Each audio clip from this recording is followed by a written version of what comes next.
परिवर्तन आहे महाकारुणिक त्याला दर्शनवान गौतमबुद्ध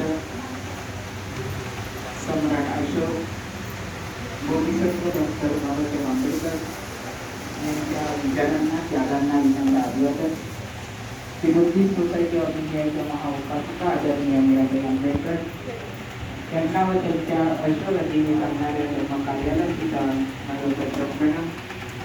त्याचप्रमाणे या संस्थेचे आताचे कार्याध्यक्ष आदरणीय भीमराव आंबेडकर साहेब आणि संपूर्ण आंबेडकर कुटुंब इथे आज सर्व समाजाकरता अवघात करत आहे आणि म्हणून पूर्ण आंबेडकर कुटुंबाला सुद्धा या ठिकाणी वंदन करते. त्याचप्रमाणे मी ज्या कुटुंबामध्ये आपण या ठिकाणी जे काम घेत आहोत या शिल्पाचे शिल्पकार आदरणीय सूर्यपुत्र मीराबाई आंबेडकर यांना सुद्धा या ठिकाणी मी वंदन करते. त्याचप्रमाणे भिक्षू संघनायक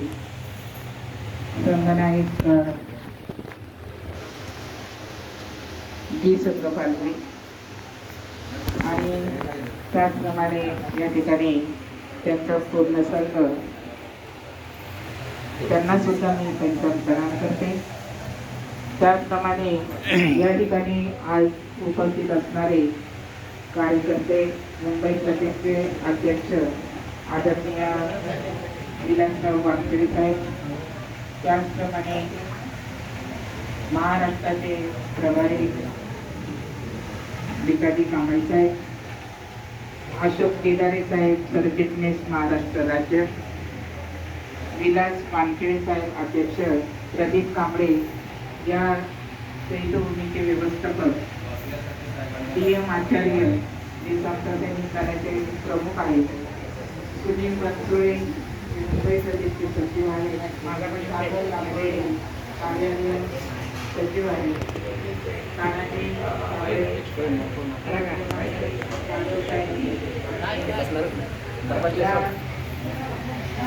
या ठिकाणी असणारे आईले साहेब, त्याचप्रमाणे आमची गायकवाड साहेब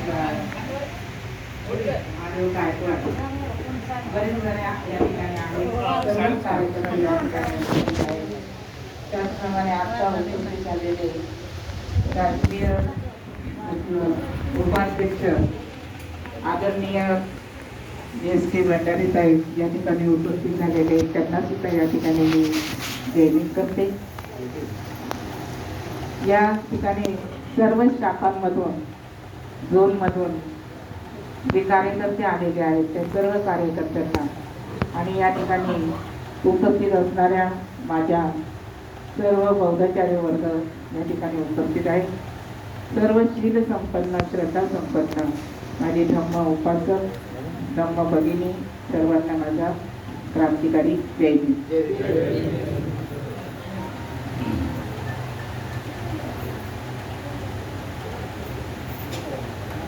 आजचा जो विषय आहे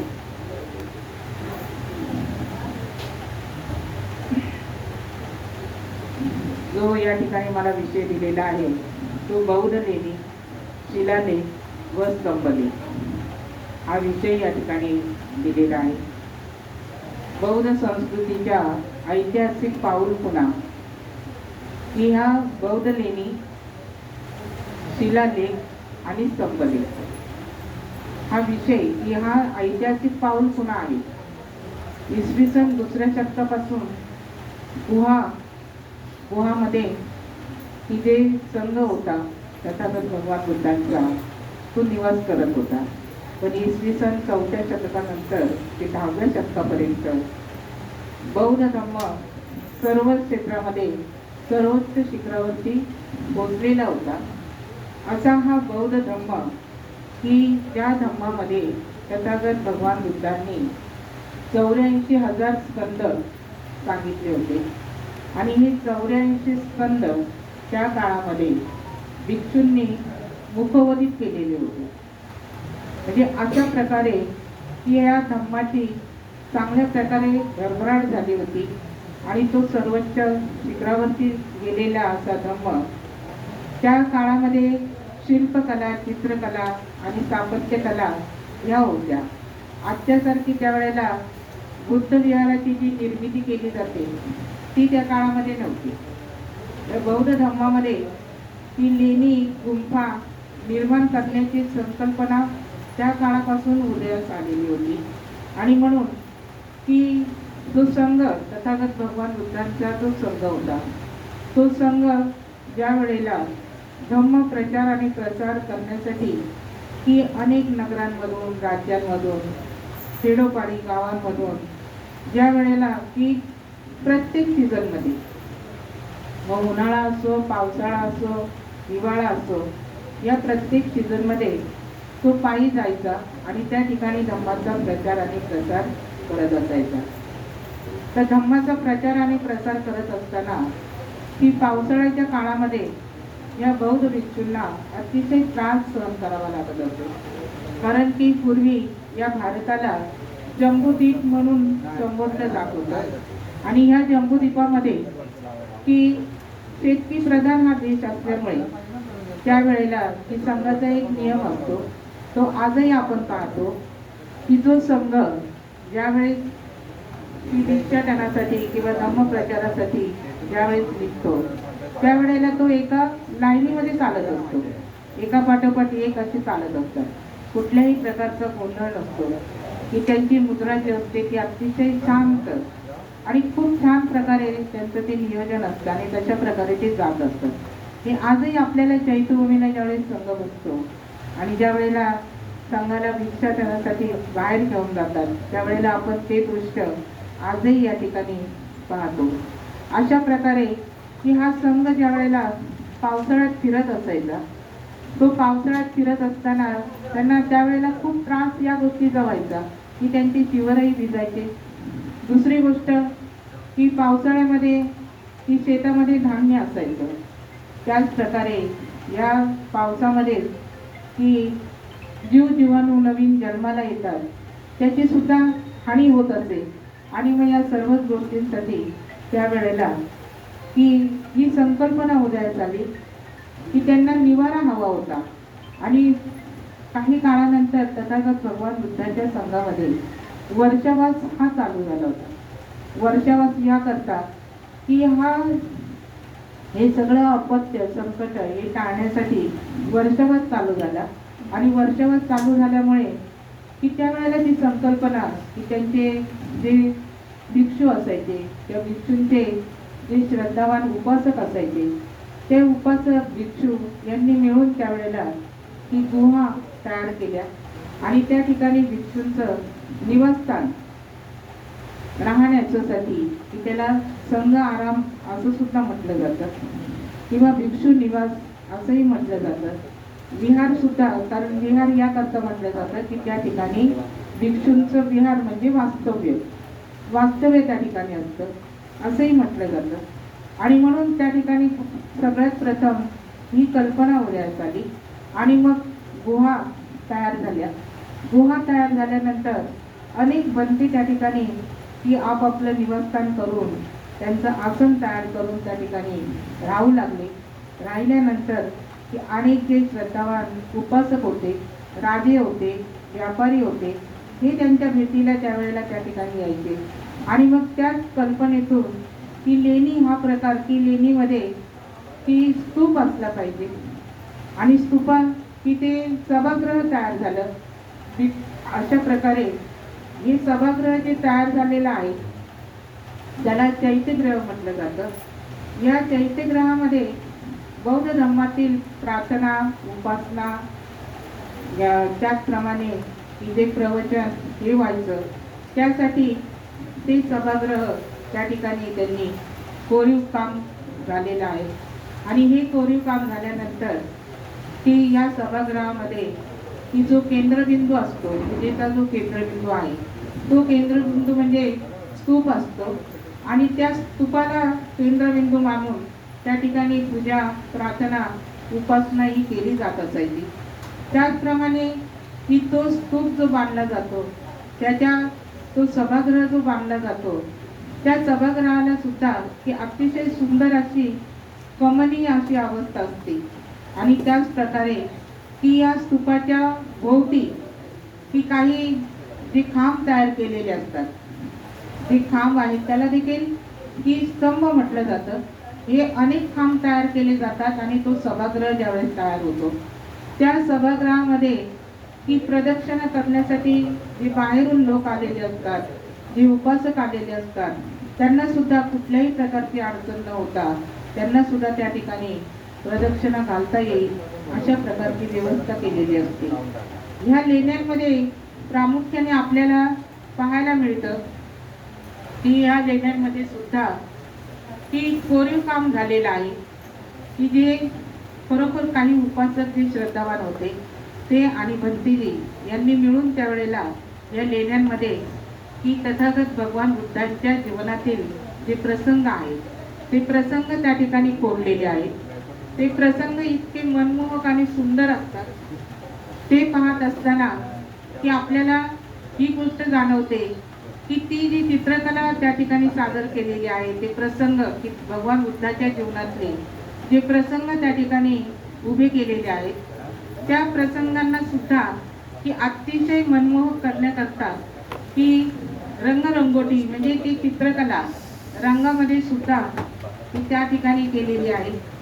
ते रंग की नैसर्गिक रंग भरलेले आहेत आणि हे नैसर्गिक रंग भरत असताना आपल्याला जाणवेल की त्या चैत्यगृहात गेल्यानंतर तिथे उखळ असतं.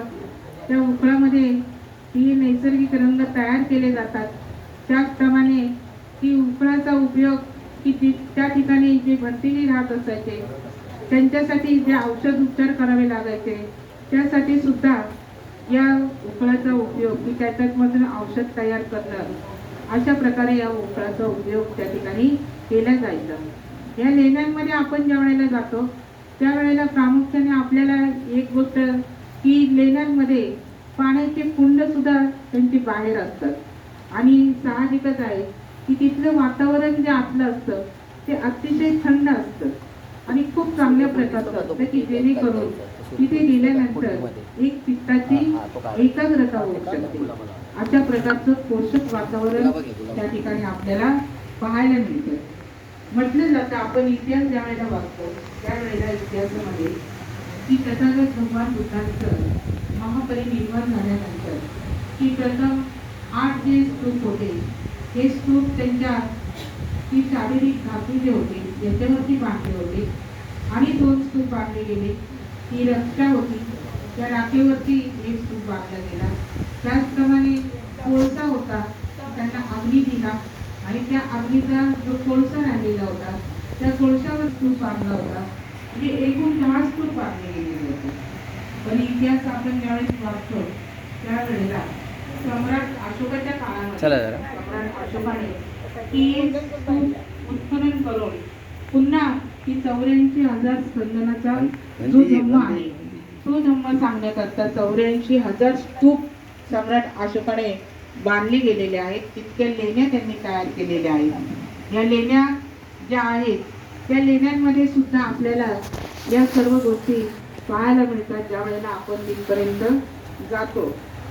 हे सर्व पाहत असताना की हे जे चैत्यस्तूप आहेत हे चैत्यस्तूप 5 प्रकारचे आहेत. एक प्रकार आहे की जो ज्याला धातुस्तूप म्हटलं जातं की तिथे शरीराचे अवशेष असतात. मग ते तथागत भगवान बुद्धांचे असतील किंवा त्या काळामध्ये अनंत झालेले जे भंते होते त्या भंतांच्या सुद्धा अस्थी आहेत आणि तशाच प्रकारे ते स्तूप बांधले गेलेले आहेत. उदाहरणार्थ आपण सांचीचा स्तूप जो आहे महामोगलाई यांची अस्थी त्या ठिकाणी आहे हे आपल्याला पाहायला मिळतं. त्याच प्रकारे की हा झाला एक शारीरिक अवशेषाचा स्तूप झाला. की परिभौगोलिक स्तूप की ज्याला म्हटलेला आहे वास्तुस्तूप की ज्या तथागत भगवान बुद्धांच्या वस्तू आहेत त्या वस्तूंवरही स्तूप बांधले गेलेले आहेत. तशाच प्रकारे की जे अनंत झालेले भंते होते त्या भंतींच्या सुद्धा वास्तू आहेत त्यांची सुद्धा वस्तू ज्या आहेत त्याच्यावर सुद्धा स्तूप तयार केलेले आहेत. त्यानंतर तिसरा प्रकार आहे उद्देशिका म्हणजे स्मारक। उद्देशिका म्हणजे स्मारक स्तूप त्याला म्हटलेलं आहे।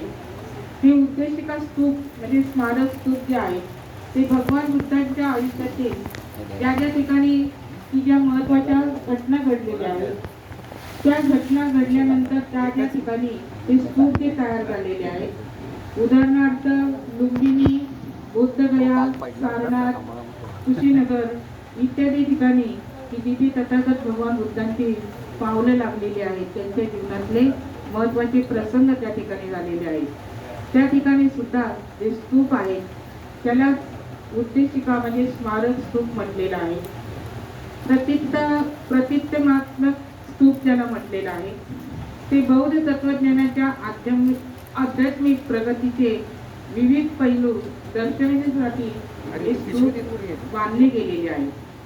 त्याचप्रमाणे मनोवती स्तूप जे आहे की जो मुख्य स्तूप असायचा त्या मुख्य स्तूपाला ज्या वेळेला की जे उपासक भिक्षू ते त्या ठिकाणी तितक्याच श्रद्धेने की ज्या ठिकाणी यायचे, दर्शन घ्यायचे आणि दर्शन घेतल्यानंतर की एक माणूस हा भावुक आहे, श्रद्धावान आहे आणि श्रद्धावान भावुक असल्यामुळे की त्यांच्या ज्या काही इच्छा असायच्या, आकांक्षा असायच्या त्या जर पूर्ण झाल्या की मग त्या स्तूपाच्या बाहेर जे सभागृह असायचं त्या सभागृहाच्या त्या लेण्याच्या बाहेर सुद्धा अनेक जे लहान लहान स्तूप बांधले जातात त्याला मनोती म्हणजे मनोकामना जी पूर्ण होते आणि मग ते स्तूप सुद्धा बांधले गेलेले आहेत। अशा प्रकारे की हे चैत्य स्तूप जे आहेत हे 5 प्रकारचे स्तूप आपल्याला पाहायला मिळतात। या स्तूपामध्ये जी या लेण्यांमध्ये जी रंगरंगोटी केलेली आहे, जी शिल्प काढलेलं आहे, त्या शिल्पामध्ये जर आपण पाहिलं तर वेरूळ जी लेणी जी आहे तर त्या वेरूळच्या लेणीमध्ये की अगदी प्रसिद्ध शिल्प आपल्याला पाहायला मिळतं। ते पद्मपाणी मुद्रा असलेलं तथागत भगवान बुद्धांचं जी चित्र आहे ते अतिशय सुरेख चित्र, अगदी रंगाने भरलेलं आणि सुंदर ती पद्मपाणी मुद्रा, वज्रपाणी मुद्रा असलेले तथागत भगवान बुद्धांची की जी आपण ती चित्र आहेत, ती जे आसन आहे त्यांचं ते आपल्याला इतर अन्य ठिकाणी कुठे शक्यतो जास्त पाहायला मिळत नाही।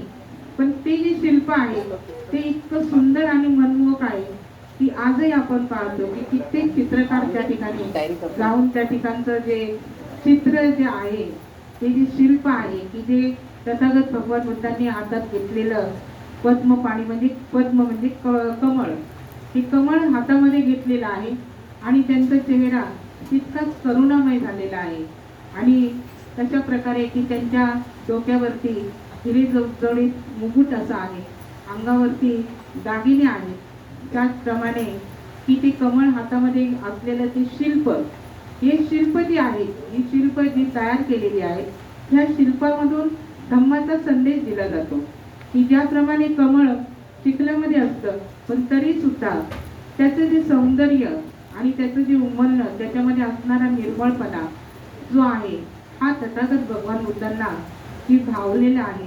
अशा प्रकारे की ह्याच्यातून शिकण्यासारखं असतं, काही आपण घेण्यासारखं असतं। तशाच प्रकारे की जीवन हे असंच असलं पाहिजे, निर्मळ असलं पाहिजे, प्रज्ञावान असलं पाहिजे, लोकांना सुख देणारं असलं पाहिजे, तर त्या जीवनाला खरा अर्थ असतो। तशाच प्रकारे की वज्रपाणी जे वज्र म्हणजे हत्यार की जे अस्त्र तथागत भगवान बुद्धांच्या हातामध्ये आहे आणि ती जी उभी मूर्ती आपल्याला पाहायला मिळते त्या उभ्या मूर्तीमध्ये की तथागत भगवान बुद्धांनी की त्याच ठिकाणी आपल्याला तशा गोष्टी पाहायला मिळाल्यानंतर आपल्या मनामध्ये विचार येतो की तथागत भगवान बुद्धांनी कधीच शस्त्र घेतलं नाही, पण ही कलाकाराच्या मनातल्या भावना आहेत आणि त्या कलाकारांनी त्या भावना तिथे व्यक्त केलेल्या आहेत। ते वज्रपाणीचे शस्त्र म्हणजे अज्ञानावर मात करणारं शस्त्र आहे, अंधकार दूर सारण्याचं ते शस्त्र तथागत भगवान बुद्धांनी उचललेलं आहे। ही एक कल्पना त्या ठिकाणी व्यतीत केलेली आहे आणि तशा प्रकारे की तथागत भगवान बुद्धांची चित्र आपल्याला त्या ठिकाणी पाहायला मिळतात। त्यांचा जन्म झालेला, त्यांचा ज्या वेळेला रथाचा सारथी, छन्ना, कंटक, घोडा याची सुद्धा चित्र तिथे पाहायला मिळतात. अनेक प्रकारचे की भगवान बुद्धांच्या जीवनाचे जे जे काही की प्रसंग आहेत त्या प्रसंगाची चित्र आपल्याला त्या ठिकाणी पाहायला तर मिळतातच.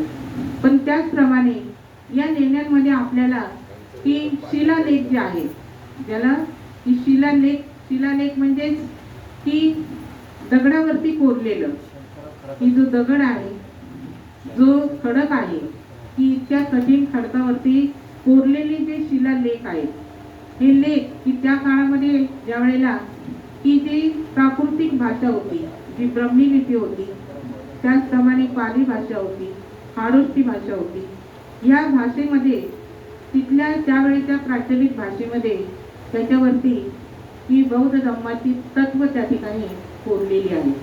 आणि ती तत्वही कोरलेली आहेत. विशेष काही ठिकाणी की त्या काळामध्ये झालेले राजांचे नावं, त्या राजवंश आणि त्याचप्रमाणे की त्या राज्यांमधलं जे काही शासन पद्धती आहे ती सुद्धा तिथे लिहिली गेलेली आहे. जे राजाने केलेले जे नियम असायचे ते नियम सुद्धा त्या ठिकाणी कोरले गेलेले आहेत. त्याला शिलालेख म्हटलेला आहे. सम्राट अशोकाच्या काळामध्ये की असे अनेक शिलालेख सम्राट अशोकाने तयार केलेले आहेत. आणि त्या शिलालेखांमध्ये सम्राट अशोकाने की आपल्या राज्यामध्ये चालणारा जी शासन व्यवस्था आहे त्याच्याबद्दल तर माहिती दिलीच, पण तत्काळात भगवान बुद्धांचं जी धम्माची तत्व होती ती तत्व सुद्धा की पंचशील झालं, अष्टशील झालं किंवा दशशील झालं, 10 पारमिता झाल्या, ही काही धम्माची जी तत्व होती ही तत्व त्या ठिकाणी कोरली गेलेली होती. आणि म्हणून अशा प्रकारचे शिलालेख तयार झाले. हे शिलालेख ज्या वेळेला की हे पुरातन विभागाने ज्या वेळेला उत्खनन करून आज काढलेले आहेत, कारण की धम्म जो आहे हा फार पूर्वीचा इसवी सन पूर्व काळामध्ये जो धम्म होऊन गेलेला आहे, इसवी सनही नव्हतं त्या काळामध्ये जो धम्म झालेला आहे जवळजवळ 550 वर्षापूर्वी. आणि मग त्यानंतर की जसजसा काळ बदलत गेलेला आहे तसतसं मात्र की नंतर शोध लागलेला आहे की कागदाचा शोध नंतर लागलेला आहे. पण तोपर्यंत काही कागदाचा शोध लागलेला नव्हता.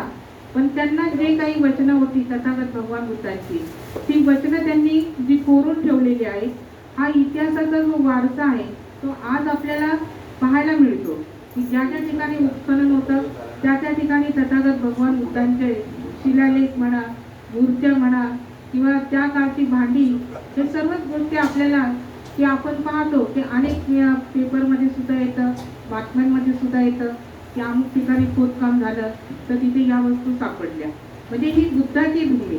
या जम्बूद्वीपामध्ये सर्वच ठिकाणी की बुद्ध की तथागत भगवान बुद्धांचा धम्म हा सर्वोच्च शिखरावरती असणारा धम्म त्या काळामध्ये सुद्धा सम्राट अशोकाने तशाच प्रकारे या धम्माचा प्रचार आणि प्रसार करत असताना त्या ज्या पाट्या की ज्या लिहिल्या होत्या, जे शिलालेख लिहिले होते, ते शिलालेख त्यातल्या 2 पाट्या येशू ख्रिस्त यांना ज्यावेळेस भेटल्या त्यावेळेला येशू ख्रिस्तांनी त्या आज्ञा होत्या ते जे शील त्याच्यामध्ये दिलेले होते, जसं शील हे सांगितलेले होते, त्यातले काही शील की काही म्हणजे जवळजवळ 5 ते 7 शील त्यांनी बौद्ध धम्माचीच घेतलेली आहेत, ती त्यांच्या बायबलमध्ये आहेत.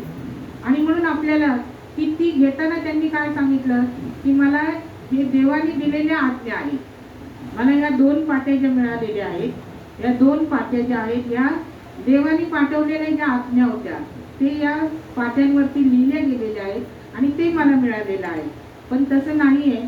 सम्राट अशोकाने जे शिलालेख तयार केलेले होते ते शिलालेख त्यावेळेस ते त्यांना मिळाले. आणि मग तशा प्रकारे की आपण पाहतो की सर्वच धर्मांमध्ये अहिंसा सांगितलेली आहे, काही धर्मांमध्ये तर पराकोटीची सांगितलेली आहे, पण तथागत भगवान बुद्धांचा मार्ग मात्र मध्यम मार्ग सांगितलेला आहे. आणि तशा प्रकारची अहिंसा प्रकारे सांगितलेली आहे. ही आपल्याला की या शिलालेखांमध्ये की त्याच्या राज्यांची सीमा, त्याचप्रमाणे राजकीय आदेश आणि धम्म संस्कृती, सामाजिक जीवन कसे होते त्या काळचे, हे सगळं आपल्याला त्या ठिकाणी पाहायला मिळतं. हे सगळं बनवताना कुणाचं या ठिकाणी की जास्तीत जास्त मोल असेल तसे तथागत भगवान बुद्धांचे संघ जो होता, हा संघ तर होताच, पण या संघाचे जे श्रद्धावान उपासक होते, जे दानी लोक होते, त्यावेळेला जे राजे होते, व्यापारी होते, जे दान धर्म करणारे उपासक होते, या उपासकांनी दान धर्म केलेला आहे आणि त्याच्यामधून या लेण्या, या शिलालेख हे तयार झालेले आहेत. आणि मग हे शिलालेख तयार झाल्यानंतर आपल्याला माहिती आहे की जे स्तंभलेख जे आहे, ते स्तंभलेख तर नगरीच्या वेशीवरती सुद्धा ते स्तंभलेख असायचे, कारण की मोठा उंच खडक घेतला जायचा आणि त्या खडकाला गुळगुळीत केलं जायचं. तो गुळगुळीत केलेला जो खांब असायचा, त्या खांबावरती त्या ठिकाणी त्यावेळेला ही बौद्ध धर्माची जी तत्व असायची ती कोरली जायची. अशाच प्रकारे की नंतर मात्र की त्यावेळेला मौर्य संस्कृती होती, नाग लोकांची संस्कृती होती, हे आपल्याला दर्शन म्हणजे पाहायला मिळतं. कारण की अनेक लेण्यांमध्ये आपण ज्यावेळेस पाहतो त्यावेळेला की त्या ठिकाणी भव्य असे नाग सुद्धा आपल्याला पाहायला मिळतात. म्हणजे नाग लोकांची जी संस्कृती हे सुद्धा आपल्याला पाहायला मिळतं. तशाच प्रकारे की हे स्तंभ जे तयार केलेले आहेत, या स्तंभावरती सुद्धा आपल्याला तशा प्रकारची कोरीवचे काम आहे हे आपल्याला त्या ठिकाणी पाहायला मिळतं. त्याच प्रकारे की जे स्तंभ तयार केलेले होते ते स्तंभ, त्याला अशोक स्तंभ देखील म्हटलं जातं. या अशोक स्तंभाच्या राज्यामध्ये जो काही राजकारण, कशा प्रकारची शासन व्यवस्था होती, या शासन व्यवस्थेचं दर्शन या स्तंभलेखामधून होतं. धम्माची तत्व की जे अहिंसा, करुणा, सत्य, धार्मिक सहिष्णुता ही आपल्याला संदेश देणारी तत्व सुद्धा या स्तंभावरती पाहायला मिळतात. तर या जे स्तंभ सम्राट अशोकाच्या काळातले जे स्तंभ आहेत, ते स्तंभ काही ठिकाणी की आपल्याला माहिती आहे की सम्राट अशोकाच्या काळातला जो सारनाथमध्ये असणारा जो स्तंभ आहे, तो या स्वतंत्र भारताचे राष्ट्रीय चिन्ह म्हणून आपण पाहतो. या स्तंभावरती 4 सिंह आहेत.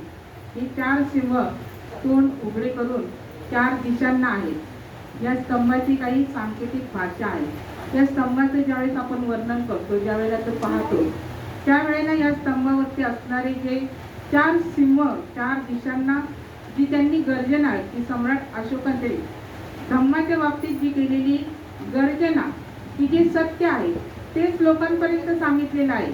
तथागत भगवान बुद्धांनी सांगितलं नाही की तुम्ही उपास तापस करा आणि मग मी तुम्हाला पावेल, अशातला भाग त्यांनी सांगितलेला नाहीये.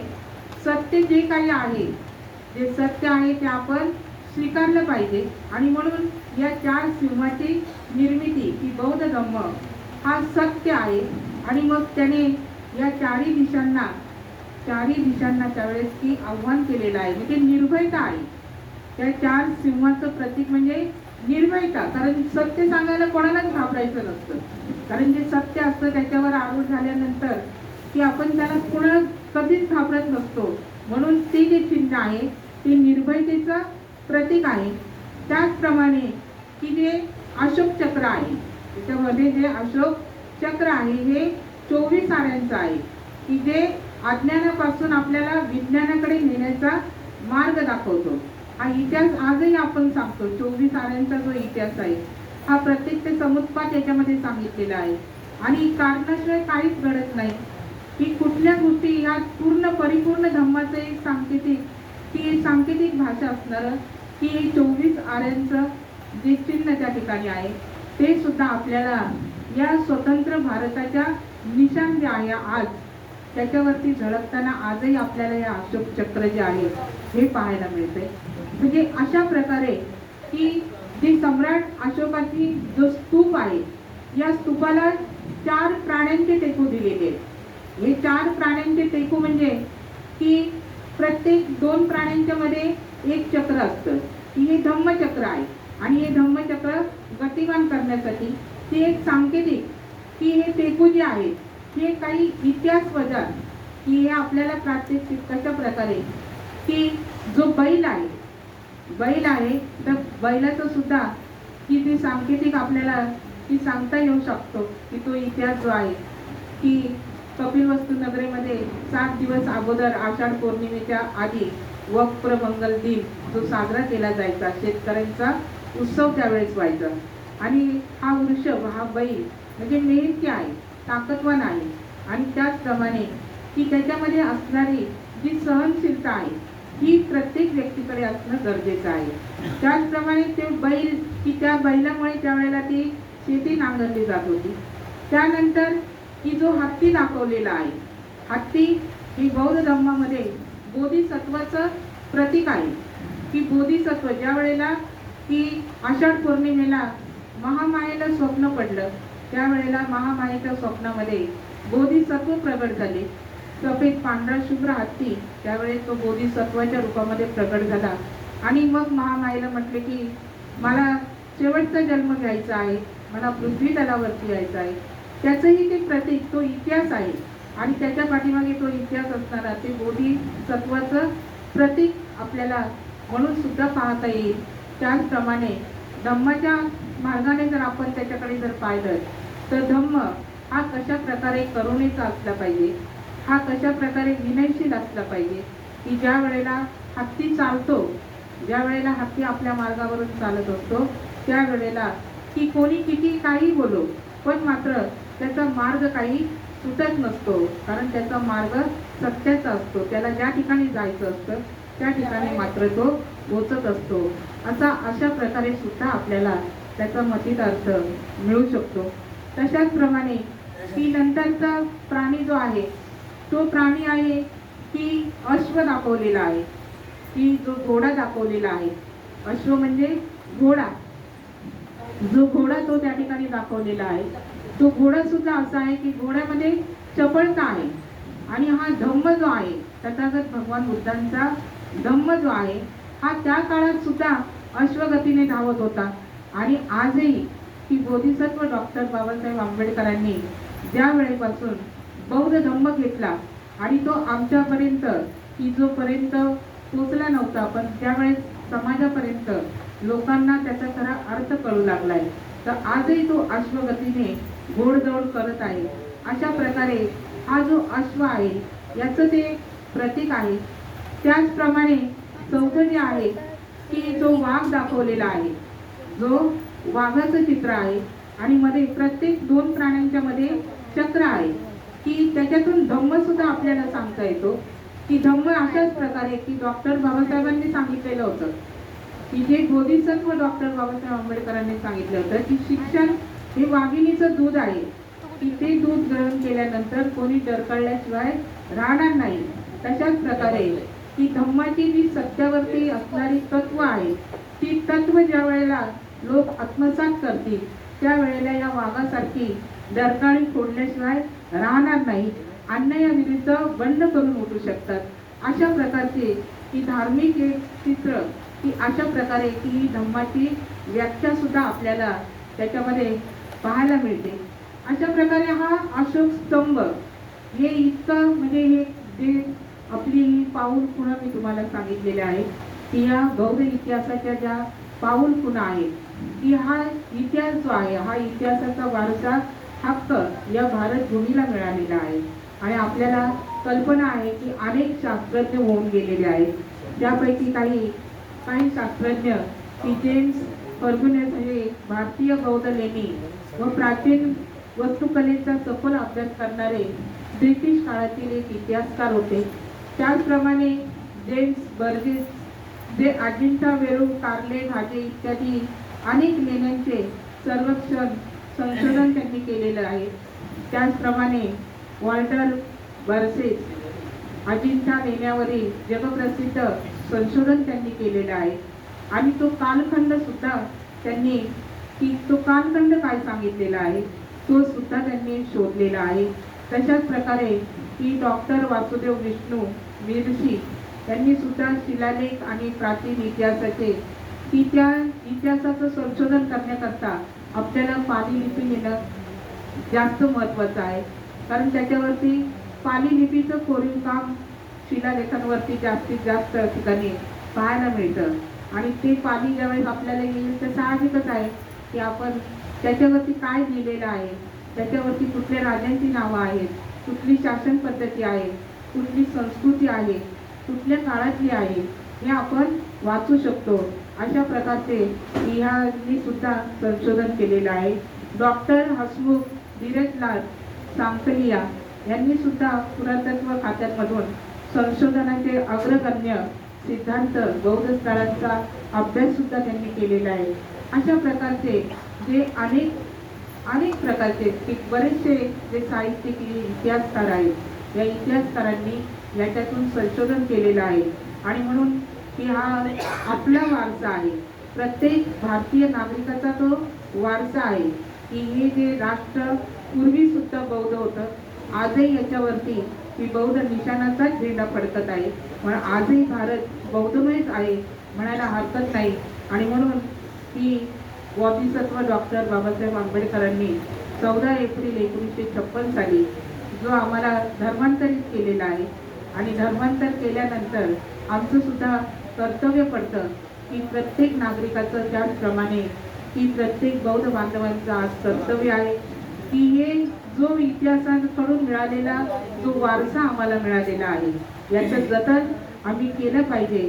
आणि त्याचं जतन करणं म्हणजे त्या प्रत्येक वास्तूला आम्ही भेट दिली पाहिजे, त्या ठिकाणी गेलं पाहिजे. गेलं नाही तर साहजिकच आहे की आमच्या घरामध्ये दुसरं कोणतरी येऊन तिथं अतिक्रमण करणारे टपलेलेच आहेत, असंही होऊ शकतं. आणि म्हणून आम्ही जर त्या ठिकाणची दक्षता घेतली, आम्ही त्या ठिकाणी भेटी देत राहिलो, तर मात्र त्या ठिकाणी की कुठल्याही प्रकारे अतिक्रमण होणार नाही याची दक्षता आपण घेऊन एक जागरूक भारतीय नागरिक म्हणून या बौद्ध लेण्या आणि बौद्ध स्तंभ त्याचप्रमाणे शिलालेख याचं जतन आपण प्रत्येक नागरिकांनी करणं हा आपला एक आपण करणं ही काळाची फार मोठी गरज या ठिकाणी आहे. या ठिकाणी आपण फार शांततेचं सहकार्य मला केलेलं आहे. मला या ठिकाणी भंडारे साहेब आल्यानंतर थोडं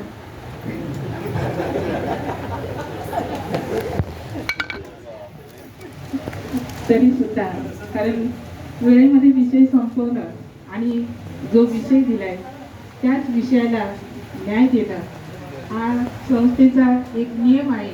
आणि त्याप्रमाणे की आपण प्रत्येक लेणीचं जर सांगत राहिलो तर प्रत्येक लेणीचा फार मोठा इतिहास आहे. पण या ठिकाणी मी तुम्हाला की संक्षिप्त स्वरूपामध्ये ही हा जो विषय आहे या विषयाची फक्त तोंड ओळख करून दिलेली आहे. मात्र आता संशोधन मात्र आपल्याला करायचं आहे. अशा प्रकारे सांगून या ठिकाणी सर्वांनी अगदी शांततेचं सहकार्य दिलं म्हणून या ठिकाणी सर्वांचे आभार मानते. मुंबई प्रदेशने या ठिकाणी मला बोलण्याची संधी दिली म्हणून मुंबई प्रदेशचे सुद्धा या ठिकाणी आभार मानते आणि इथेच थांबते. जय भीम, जय बुद्ध, जय संविधान.